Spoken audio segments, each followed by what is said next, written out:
हरे कृष्णा, जय श्री कृष्णा। कथामृत के एक और कथा के सत्र में आपका स्वागत है। काशी यात्रा में आपका स्वागत है। तो पिछली बार हमने काशी का महत्व, काशी विश्वनाथ की कथा, काल भैरव की कहानियां सुनी। आज मैं आपको काशी के कुछ प्रमुख मंदिरों के दर्शन के साथ साथ उन मंदिरों की कथाएं सुनाने जा रही हूँ। जब भी हम जाते हैं तो हम मंदिर में केवल दर्शन करते हैं और दर्शन करने के बाद में यूं ही बस हाथ जोड़ के प्रणाम करके या परिक्रमा करके मंदिर की वापस आ जाते हैं। पर आप सोचिए, यदि आपको मंदिर जाने से पहले उस मंदिर की कहानी पता हो तो कितना आनंद आएगा उस मंदिर के दर्शन करने में, और कितना ज्यादा आपको अच्छा लगेगा। आपको उसकी महत्व जब पता चलेगा कि अच्छा, ये हुआ था यहाँ पर, और ये मंदिर की जो ऊर्जा है, तब आपके अंदर उसको आप महसूस करोगे तो और भी ज्यादा अच्छा लगेगा। बस यही सोचकर मैंने काशी के कुछ मंदिरों का कुछ, अगली बार हम घाटों के दर्शन करेंगे और घाट पर स्थित मंदिरों की कहानियां सुनेंगे। तो इन कहानियों को लेकर इसी यही सोच से मैंने ये काशी दर्शन का एक श्रृंखला तैयार की है। आप सभी का इसमें स्वागत है। ओम अज्ञानतिमिरान्धस्य ज्ञानाञ्जनशलाकया चक्षुरुन्मिलितं येन तस्मै श्रीगुरुवे नमः। वाञ्छकल्पतरुभ्यश्च कृपा सिन्धुभ्य एव च पतितानां पावनेभ्यो वैष्णवेभ्यो नमो नमः। हे कृष्ण करुणा सिंधु दीनबंधु जगतपते गोपेश गोपिका कांत राधा कांत नमोस्तुते। तप्त कांचन गौरांगी राधे वृंदावनेश्वरी वृषभानुसुते देवी प्रणमामि हरिप्रिये। हरे कृष्णा कृष्ण कृष्ण हरे हरे, हरे राम राम राम हरे हरे। काशी के कुछ प्रमुख जो मंदिर हैं उनकी कहानियां। सबसे पहले, जब हम काशी विश्वनाथ की कथा सुन चुके हैं तो भवानी माता पार्वती की कहानी कैसे नहीं सुन सकते। तो जहां काशी के विश्वनाथ है, जहां भोलेनाथ है, वहां माता पार्वती है। परंतु यहाँ पर माता पार्वती का एक अलग रूप है और उनका नाम है अन्नपूर्णा देवी। तो अन्नपूर्णा देवी के जो दर्शन है, बिल्कुल काशी विश्वनाथ के मंदिर के प्रांगण के अंदर ही एक जगह पर उनका मंदिर बना हुआ है। बहुत सुंदर है मंदिर। कहते हैं कि माता पार्वती हमेशा सदैव काशी के जो काशी वासी हैं उनका पोषण करती है और उन्हें कभी भूखा नहीं छोड़ती। वो इसीलिए यहाँ पर अन्नपूर्णा देवी है। अन्नपूर्णा माता की यहाँ पर इस मंदिर में दो मूर्तियां हैं। एक मूर्ति जो हम सबको जब हम दर्शन करने जाते हैं वो दिखाई देती है, वो एक पीतल की मूर्ति है। और जो दूसरी मूर्ति है जो एक सोने की मूर्ति है, और वो सोने की जो असली सोने की जो मूर्ति है, उनके एक हाथ में कड़छी है, सुनहरी कड़छी है, और दूसरे हाथ में उनके रत्न जड़ित एक कटोरा है जिसके अंदर चावल भरा जाता है। ये जो मूर्ति के दर्शन है साल में केवल 3 दिनों के लिए खुलते हैं। कब? धनतेरस से लेके अन्नकूट तक ही अन्नपूर्णा माता की जो सुनहरी मूर्ति है उनके दर्शन कराए जाते हैं। और ये जो मूर्ति है, उनके एक तरफ दाई तरफ नीचे लक्ष्मी जी विराजमान है, और लेफ्ट साइड में बाई तरफ भूदेवी विराजमान है।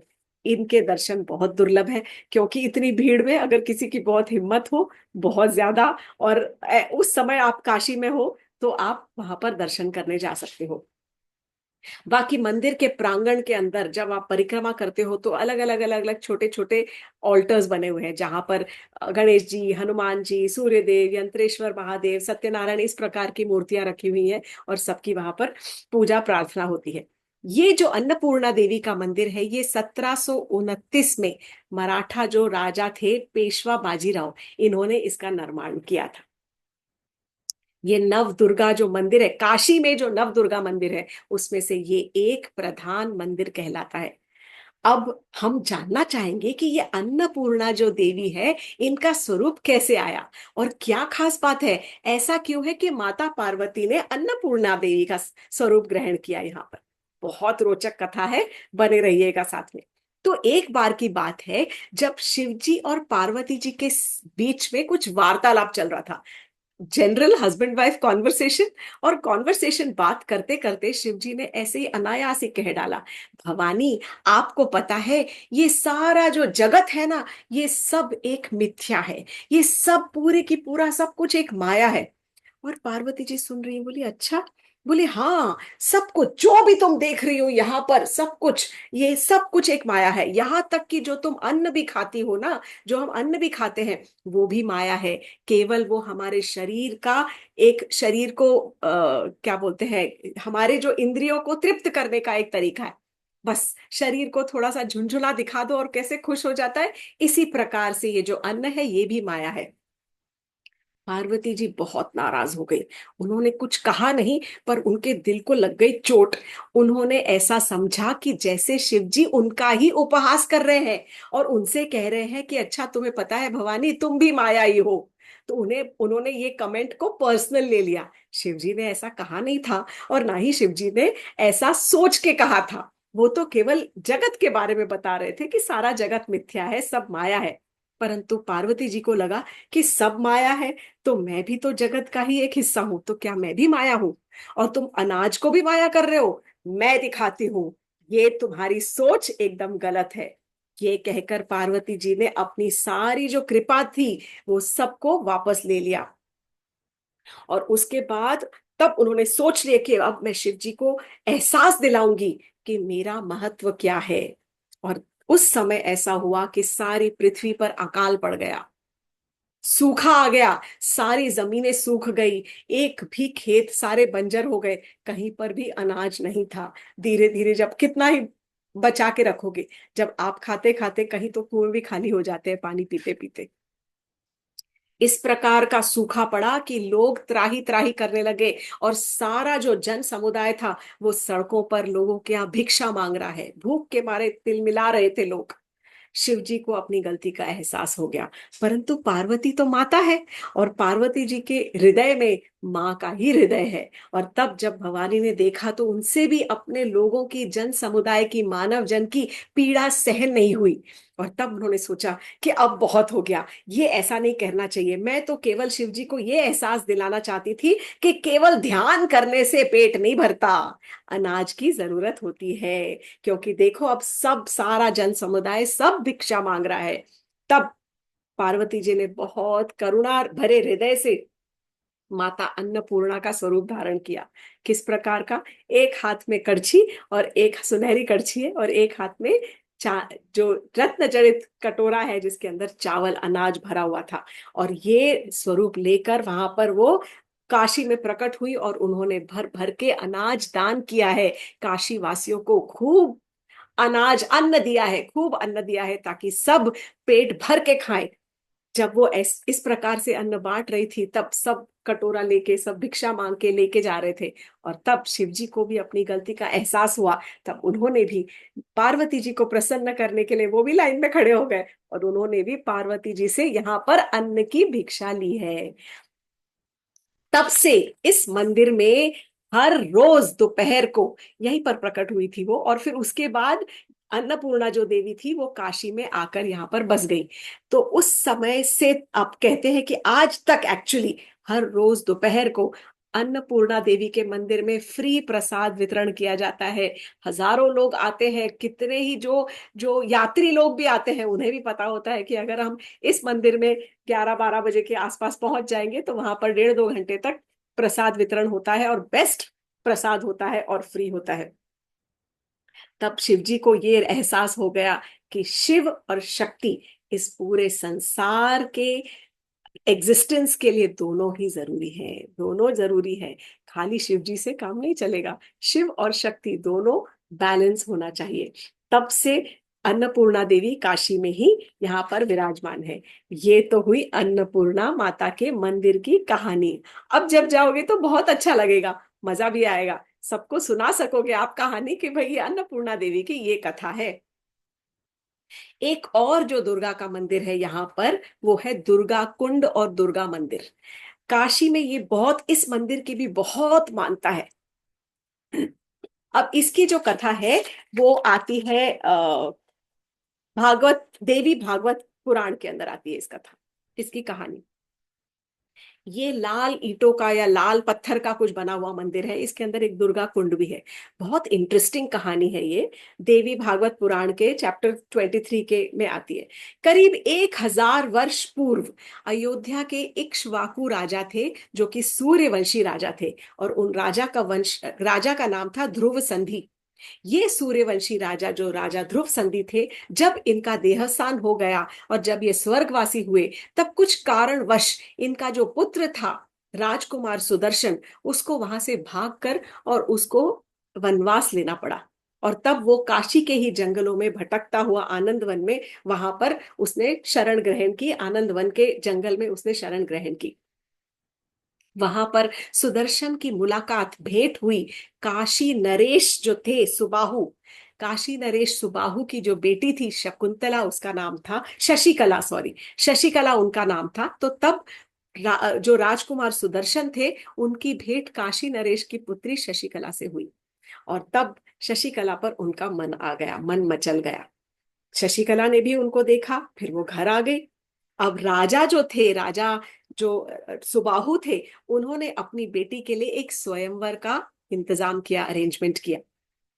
जब स्वयंवर आयोजित किया गया तो जगह जगह के राजकुमारों को, राजाओं को, सब बलवान बलशाली लोगों को बुलाया गया, आमंत्रित किया गया कि आइए स्वयंवर का आयोजन होगा।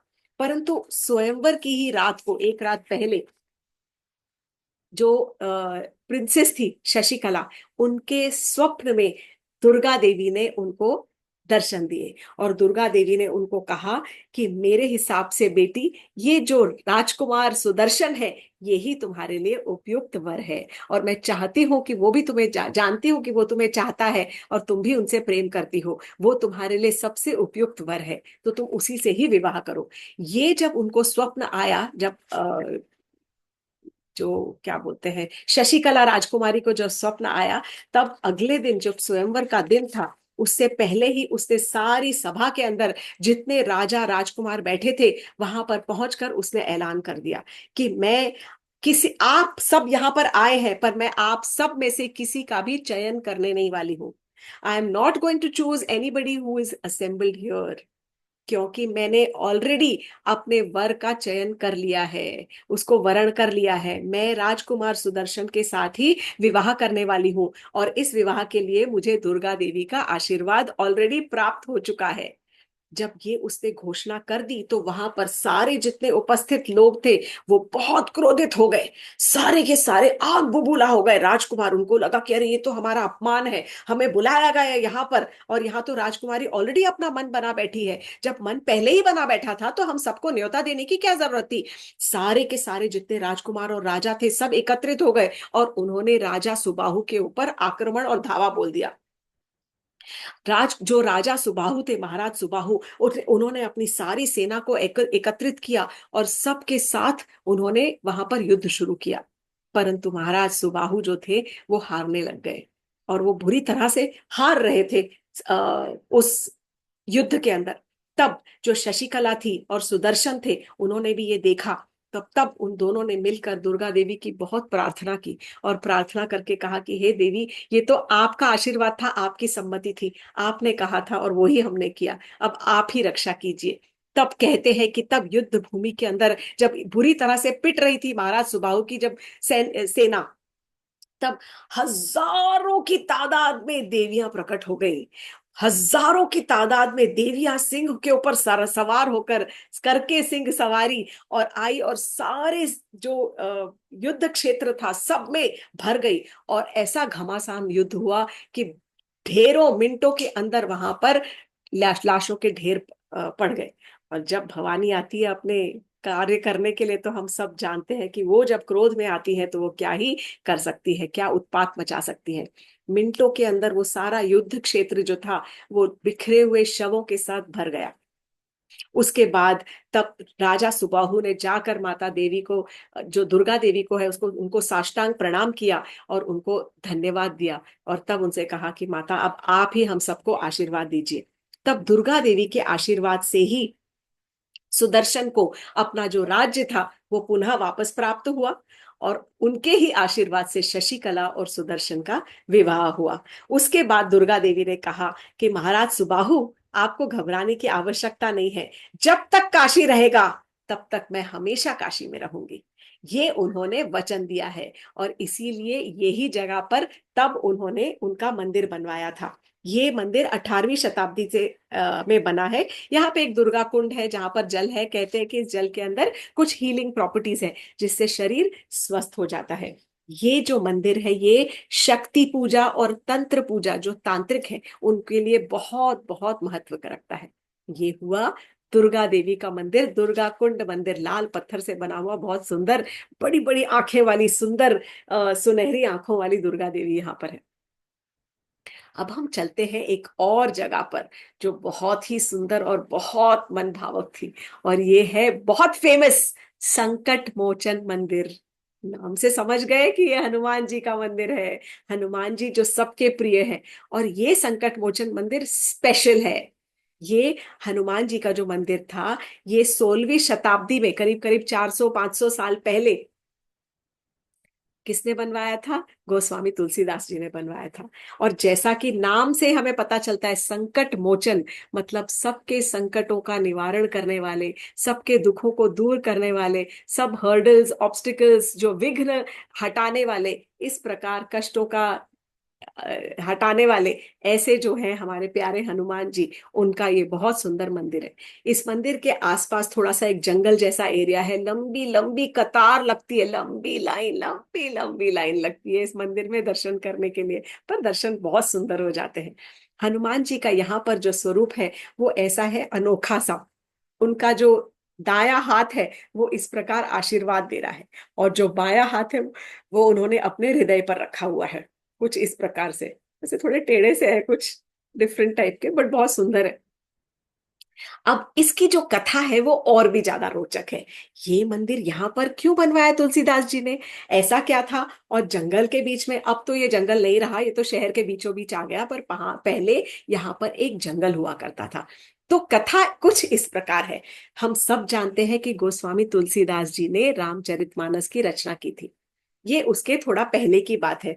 रोज गोस्वामी तुलसीदास जी एक लोटे में जल भर के अपने घर से गंगा पार करके, और 80 क्षेत्र कहलाता था, गंगा पार करके दूसरी तरफ जाके अपना नित्य कर्म करते थे। और फिर आते वक्त जो पानी बचता था लोटे का, एक सूखा पेड़ था, उस सूखे पेड़ को वो पानी डाल देते थे। फिर अपने घर को आते थे और फिर अपने भजन क्रिया में लग जाते थे। ये रोज का उनका नित्य प्रोग्राम था, कई कई कई वर्षों तक। धीरे धीरे वो जो सूखा पेड़ था वो हरा भरा हो गया, बड़ा हो गया, पेड़ हो गया। एक बार जब गोस्वामी तुलसीदास जी वापस आ रहे थे नित्य कर्म करके, और उन्होंने जैसे ही पानी डाला तुरंत वहां पर उनके सामने एक प्रेत प्रकट हो गया। प्रेत मतलब भूत।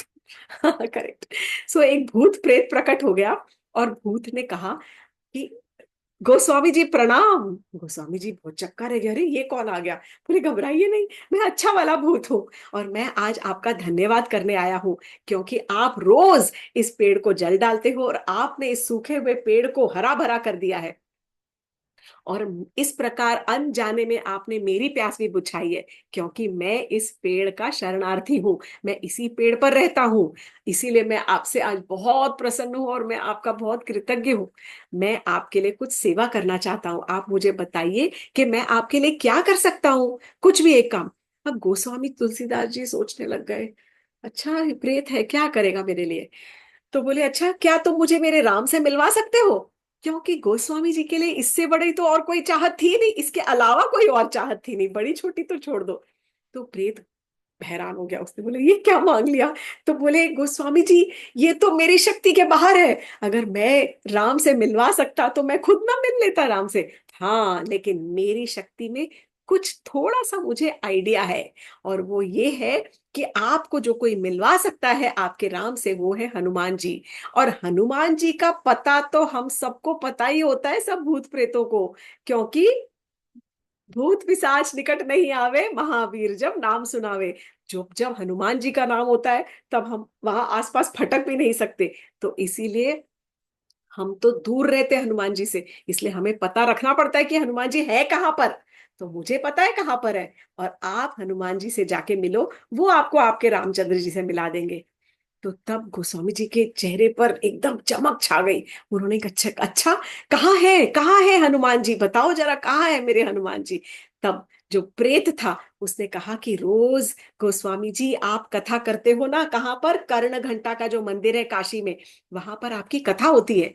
रोज आप राम कथा करने वहां जाते हो। तो जब आपकी कथा जहाँ हो रही होती है, जितने लोग भक्त सुनने आते हैं, उनके लास्ट लास्ट आखिर में जाकर, एकदम लास्ट में, सबसे पीछे एक बूढ़ा कोढ़ी है। जो कोढ़ी है कंबल लेके बैठता है, अपना चेहरा छुपा के, सबसे पहले आता है और सबसे पहले भागता है। कथा शुरू होने से बस थोड़ी मिनट पहले आता है, और जैसे ही कथा होती है तुरंत वो पीछे पीछे भाग जाता है और आपकी राम कथा सुनता है। वो एक्चुअल में और कोई नहीं, बल्कि वो हनुमान जी हैं, जो कोढ़ी का रूप लेके कंबल से छुपकर वहां पर बैठते हैं। उनके शरीर से दुर्गंध आ रही होती है, ताकि कोई उनकी तरफ देखे भी नहीं और सब उनसे दूर रहे, और उनसे कोई बात करने की भी जरूरत ना करे, कोशिश भी ना करे। ये कहकर प्रेत जो था वहां से गायब हो गया। अब अगले दिन गोस्वामी जी की जब कथा हुई, कथा जैसे ही शुरू हुई, तब वैसे ही उनकी निगाह थी कि कहाँ है कहाँ है। उनको तुरंत पता चल गया कि वहां कोढ़ी बैठा है, एक कंबल ताने हुए। तब जैसे ही कथा खत्म हुई, गोस्वामी जी लपके और भागे व्यासासन से, और भागते हुए गए। और तब वो कोढ़ी भी जा रहा था और उसके पीछे पीछे पीछे पीछे ये चलते गए। गोस्वामी जी पीछे पीछे चल रहे हैं और वो कोढ़ी भी कंबल में सर लपेट के और जा रहा है, चलता गया। जैसे ही वहां से मंदिर के आगे से बाहर निकला और शहर के अंदर से निकलकर जैसे ही उसने वन में प्रवेश किया, वो आनंद वन, मैं पहले भी बता चुकी हूँ कि काशी एक समय पर आनंद कानन वन या आनंद वन के नाम से प्रचलित था, जहां पर बहुत सुंदर सुंदर बेल लताएं पताएं और बहुत सुंदर पेड़ वृक्ष रहा करते थे। तो जैसे ही वो उस अंदर घुसा, जंगल के अंदर घुसते ही कोढ़ी घुसा, गोस्वामी जी ने तुरंत उनके चरण पकड़ लिए, बहुत कस के चरण पकड़ लिए, और कहने लगे कि मैं जानता हूं कि आप ही, केवल आप हनुमान जी हो, मैं जानता हूं आप हनुमान जी हो। मैं आपसे याचना करता हूं कि आप मुझे दर्शन दीजिए। हनुमान जी को दया आ गई, हनुमान जी ने कंबल हटाया और अपने असली स्वरूप में, हनुमान जी के रूप में वहां पर प्रकट हो गए। तब गोस्वामी जी ने उनसे याचना की कि प्लीज आप मुझे मेरे राम से मिलवा दीजिए, मुझे आप मेरे राम से मिलवा दीजिए। तो तब हनुमान जी ने कुछ उनको युक्तियां बताई, और किस प्रकार गोस्वामी जी का हनुमान जी से मिलन हुआ, ये मैं पूरी कहानी कथामृत 158 159 में बता चुकी हूँ। उसका मैं लिंक आपके साथ शेयर कर दूंगी। लेकिन अब हम जाएंगे बैक टू मंदिर की स्टोरी। तो जिस स्थान पर गोस्वामी जी को हनुमान जी के दर्शन हुए थे, उसी स्थान पर ये संकट मोचन का मंदिर बाद में गोस्वामी जी ने बनवाया है।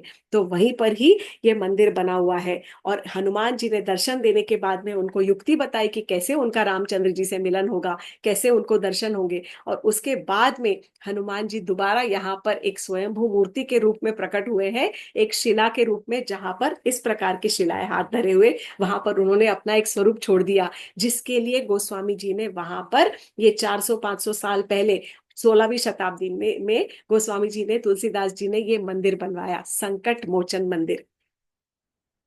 कई श्रद्धालुओं की, भक्तों की भीड़ लगती है।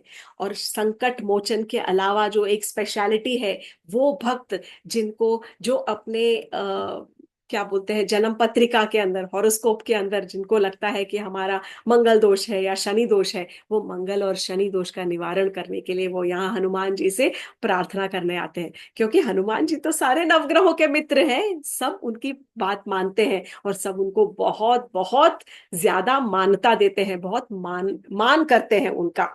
इसीलिए उनका कहा कभी टालते नहीं। तो इसलिए ये जगह पर बहुत सारे आपको भक्त नजर आएंगे, जो कि क्या करते हैं, यहाँ पर अपने शनि दोष का और मंगल दोष का निवारण करने के लिए संकट मोचन हनुमान जी से प्रार्थना करने आते हैं। यहाँ पर बैठे रहते हैं, जितनी लंबी लाइन है खड़े हुए भक्तों की, उतने ही ढेरों भक्त वहां बैठे रहते हैं, हनुमान चालीसा का पाठ कर रहे हैं या सुंदरकांड का पाठ करते हुए आपको यहाँ पर नजर आएंगे। मार्च 2006 खास एक दिन था। यहाँ पर इसी मंदिर के प्रांगण में 3 बॉम्ब ब्लास्ट हुए थे, वो सबको याद है। लेकिन उस समय मंदिर में आरती चल रही थी, परंतु किसी को कोई क्षति नहीं पहुंची। और देखिए अगले दिन से, उस दिन तो खैर भगदड़ मच गई और सब पुलिस वालों ने बंदोबस्त वगैरह देखा, पर अगले दिन से फिर से श्रद्धालुओं की और भक्तों की भीड़ वहां पर, लंबी लाइनें फिर से शुरू हो गई। क्योंकि भक्तों की भक्ति जो है हनुमान जी के प्रति कभी कम नहीं होने वाली। हनुमान जी सबके रक्षक हैं। सब, जब तक राम नाम रहेगा तो तब तक हनुमान जी यहाँ पर हमारे पास कलयुग में रहेंगे, हमें आश्रय देने के लिए हैं वो। यहाँ पर मंदिर के ही प्रांगण में एक बहुत बड़ा अंजीर का वृक्ष है, और कहते हैं वहां पर कि उसी वृक्ष के नीचे कई, तुलसीदास जी ने कई दोहे लिखे हैं, रामचरितमानस के कई पद यहाँ पर बैठकर लिखे। ये खास संकट मोचन मंदिर की कथा थी। संकट मोचन मंदिर से थोड़ी ही दूरी पर, ज्यादा दूर नहीं, पास में ही एक तुलसी मानस मंदिर है। बहुत सुंदर मंदिर बनाया गया है, सरकार ने इसको बहुत सुंदर मंदिर बनाया है। ये दुर्गा मंदिर के पास में है एक्चुअली। और कहते हैं कि रामचरितमानस ओरिजिनली तुलसीदास जी ने यहाँ पर बैठ के लिखी थी 16वीं शताब्दी में। तो ये 1964 में सुरेखा परिवार ने इस मंदिर का फिर निर्माण करवाया। बहुत सुंदर बाग बगीचे हैं, संगमरमर का मंदिर है, वेरी ब्यूटिफुल, जैसे अनलाइक मेनी अदर मंदिर जितने जैसे होते हैं पुराने तरह के, ये एकदम थोड़ा नवीन और नया प्रकार का लगता है। सफेद शुद्ध ठंडा फर्श, बहुत सुंदर, और वेरी ब्राइट, इस प्रकार का मंदिर लगता है। तो ये है तुलसी मानस मंदिर, जहां पर भक्त जाते हैं, दर्शन करते हैं, और दर्शन करके फिर आगे बढ़ जाते हैं। ये थे कुछ और काशी के मंदिर। काशी में बहुत मंदिर है, 3000 से भी ऊपर मंदिर है, परंतु जो मुख्य मंदिर है उनका मैंने आपको उनकी कहानियां सुनाई है। दर्शन तो आप करोगे, पर दर्शन जब आप करोगे तो आप कहानियां जानकर दर्शन करेंगे तो आनंद ज्यादा आएगा। अगली बार हम कथा में काशी के घाट लेकर जाएंगे। 88 घाट है काशी में। We can't go to all. Yes, सैर पूरी की कर सकते हो, सबकी वोटिंग करके सबके दर्शन कर सकते हो, पर कुछ कुछ घाटों पर बहुत इंपॉर्टेंट मंदिर हैं, और उन मंदिरों की बहुत पुरातन और बहुत स्पेशल कहानियां हैं। उन कहानियों की भी चर्चा करेंगे, और कुछ घाटों की भी चर्चा करेंगे, क्योंकि what is so special about those Ghats. तो आज का कथामृत हम यहीं पर इसको विराम देंगे, और अगली बार फिर से मिलेंगे काशी श्रृंखला की एक लास्ट, होपफुली आखिरी सीरीज, जिसके अंदर हम काफी सारे घाटों के वर्णन करेंगे। हरे कृष्णा, जय Shri Krishna. Thank you very much for joining with कथामृत।